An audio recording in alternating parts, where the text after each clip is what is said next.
Hi, I'm glad you're here. Life required my full attention over the past several years, but I'm back now, and I'm glad you are too. In Galatians 5:1, St. Paul writes, "It is for freedom that Christ has set us free." It is for freedom that Christ has set us free. Ponder that for a moment.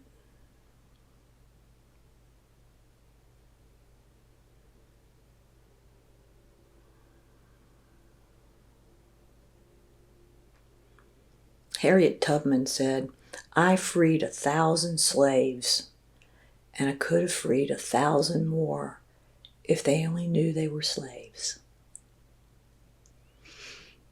Becoming aware of what enslaves us is one of the first benefits of meditation.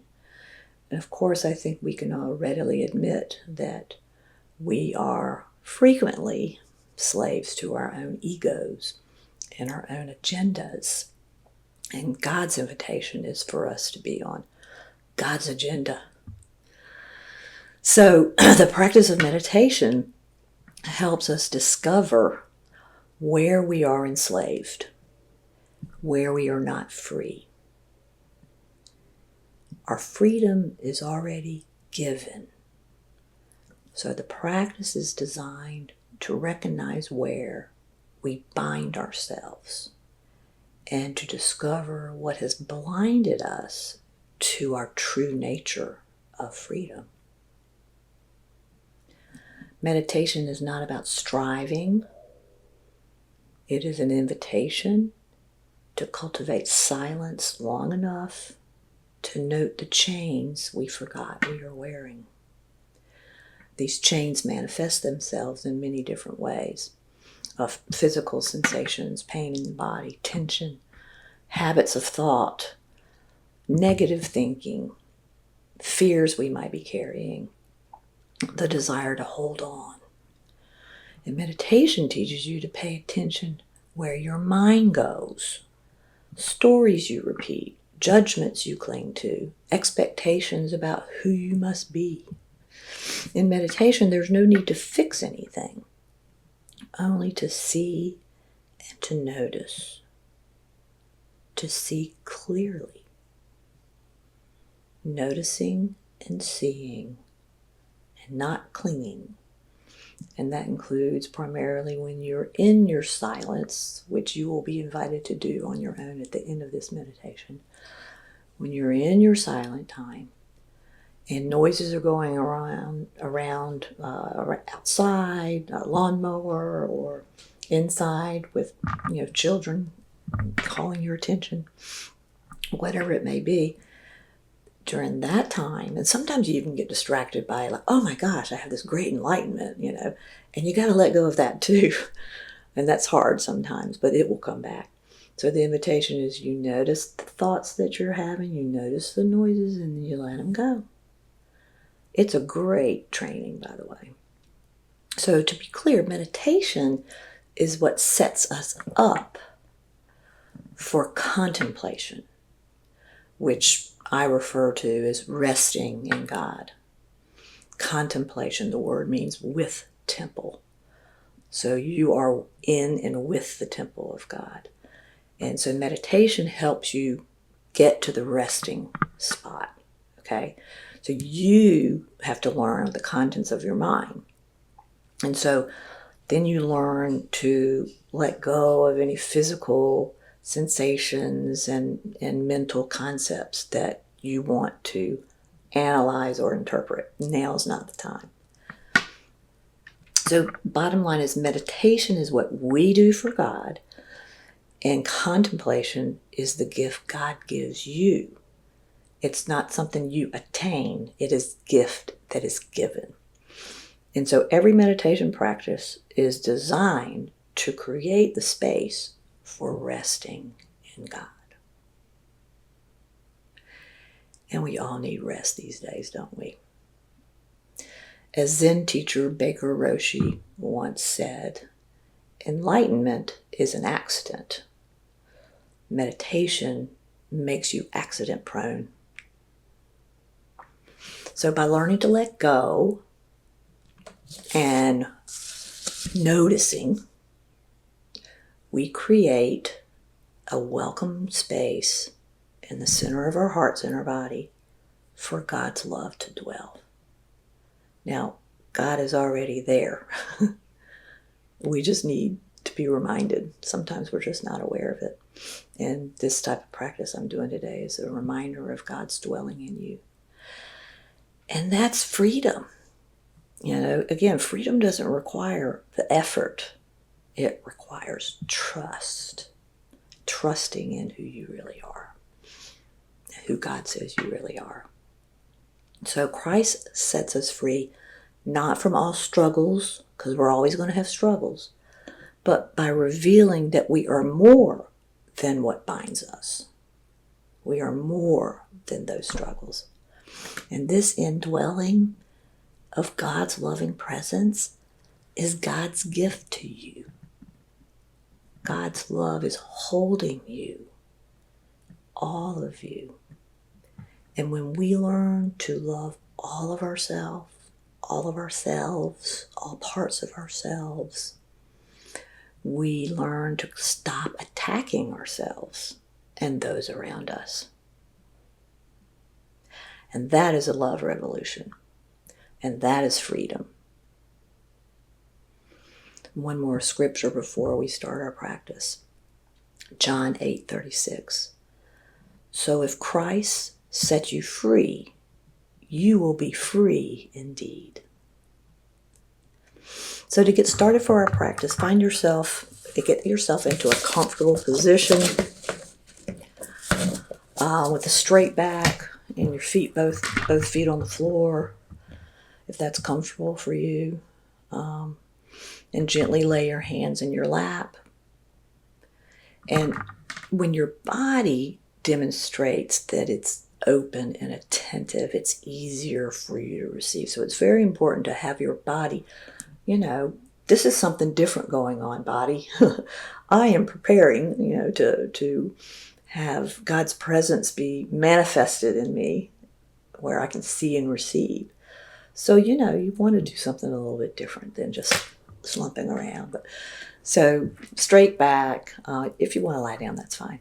When we start the breathing part, you can close your eyes. So there's one other thing I want to show you that you could try with your hands. In traditional yoga meditation, people would hold their hands like this. And I was taught by my meditation teacher, Dr. Sundar Balasubramanian, who I love to mention, that the thumb represents God and the index finger is you. And when you go like this, you're submitting to God.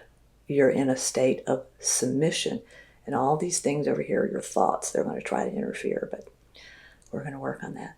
So this is the state of submission, and you're consenting to God's will and action in your life. And you're also consenting to being present for God during this time. So you can close your eyes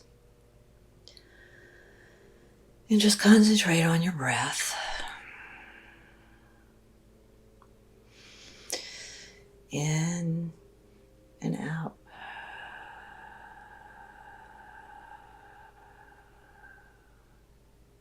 In and out. And now we're going to practice breathing into the count of 4 and out to the count of 8.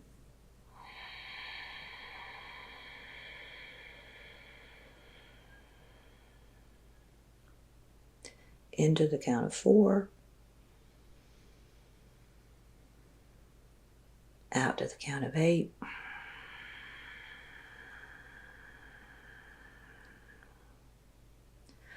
Another alternative way to do this that can also stimulate the parasympathetic nervous system, which is like the brakes in the nervous system.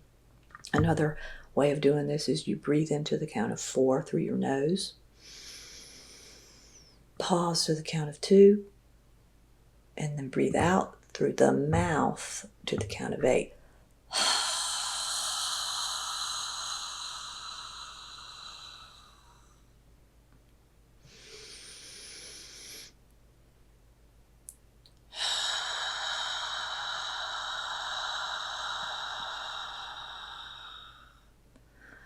I find that version of it just a little more relaxing for my body, but whatever you want to do.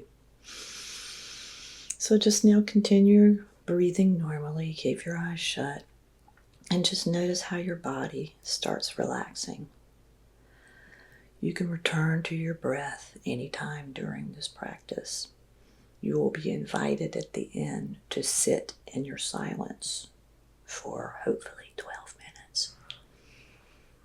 So right now, you're just going to become aware of God's presence within you.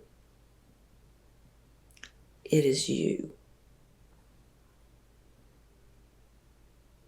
God's loving presence within you is you. You are that love. You are that love.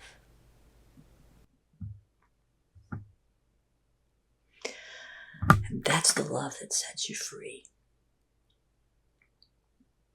Now you can be aware of your eyes and what your eyes see, and you can be aware of your ears and what they hear. You can be aware of how your skin feels in the room, the temperature. You can be aware of the mind and the river of thoughts that flow through your mind, particularly when you try to be silent. Thoughts, thoughts, thoughts. Some of those thoughts are positive, and some of those thoughts are negative. And some of them are about others, and some of them are judging thoughts. But as you breathe in and out, imagine your body letting go and creating space to receive all that God has for you in this moment. Love and joy, peace. Just surrender into it. You will stay identified with God's loving presence within you, in your heart, with Christ's loving presence in your heart, in the center of your heart. This is our true nature. We are all beings together. We are the whole. And we're all seeking the truth. Seeking the truth. Seeking freedom. Seeking the freedom that Christ gives you. And you will know the truth. And the truth shall set you free. This ends the meditation part. Now you're invited to continue in silence for as long as you would like. Thank you.